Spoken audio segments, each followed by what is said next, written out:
Today I'm going to be showing you how I assemble my bases for my balloon garlands.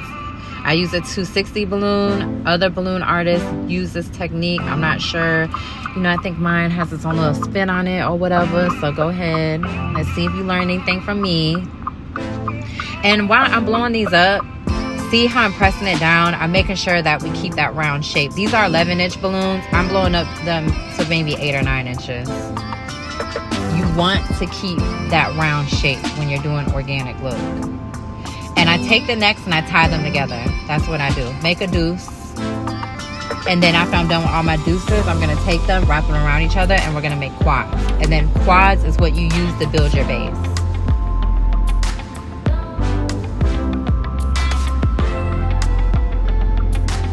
And I use 5-inch balloons, 11-inch balloons, and 17-inch balloons.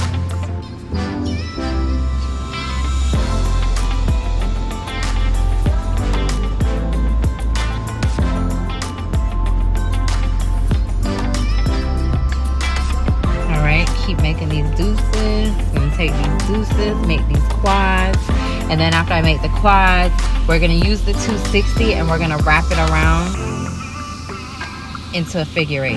And I'll slow it down when I get to that point. This was 3 hours of work, y'all. I squeezed it into 5 minutes. I don't know about y'all, but I like to keep videos short and sweet. Here we go, making our quads. And what I'm doing, I'm taking it and I'm tying it around the center where they all meet at. And I wrap it around figure 8. Now I'm about to slow it down.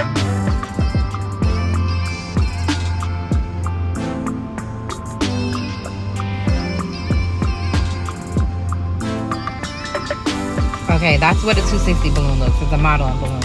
I take it and I tie one 260 when it starts to get short to another one and keep it going. Make sure you do figure 8. That is going to be what keeps your garland from having gaps.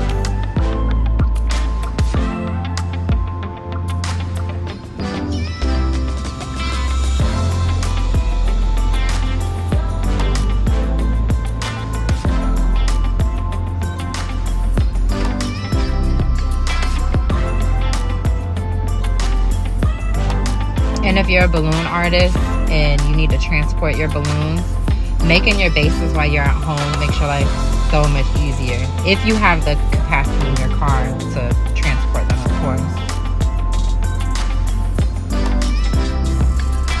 Now what I did with this, and I like to do when I make my garlands, I split it into 2 or 3 separate pieces, and when I get to the location or when I'm assembling the actual garland, then I connect them together. And these are going to be on a stand.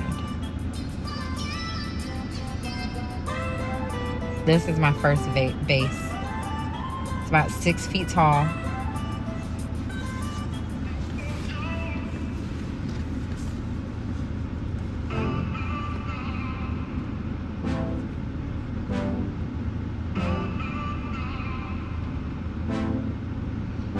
And as long as you have quality balloons, they're really durable. You don't really have to worry about anything happening. They won't pop. They do oxidize. I'll touch on that probably in another video, maybe. Some people actually like how they look oxidized. I'm one of those people. That's my second base. This is the one that I'm going to use on the top. So since we're making a semi garland, which it's not going to go all the way around like an arch. It's going to be one side and then kind of like an L.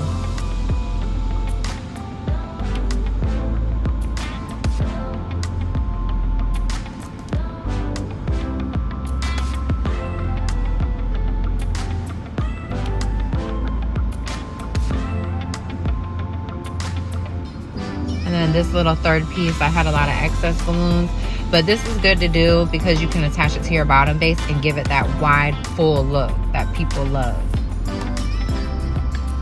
It's much easier too. Here goes my daughter, y'all. You've seen her a little bit. She's gonna come back. Don't mind her. She was not ready to be recorded. Okay, her shirt is on backwards, but she's my helper, y'all. So, and she's cute. This is me blowing up the 5-inch balloons. In another video, I'll show you guys how I make my clusters.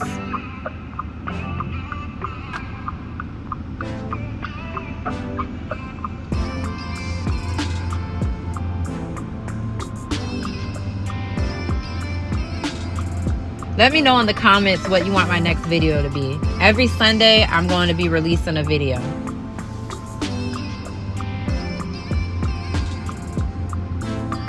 Here she comes, y'all. This is my helper. You see her in her backwear shirt. Okay. All right, Peach.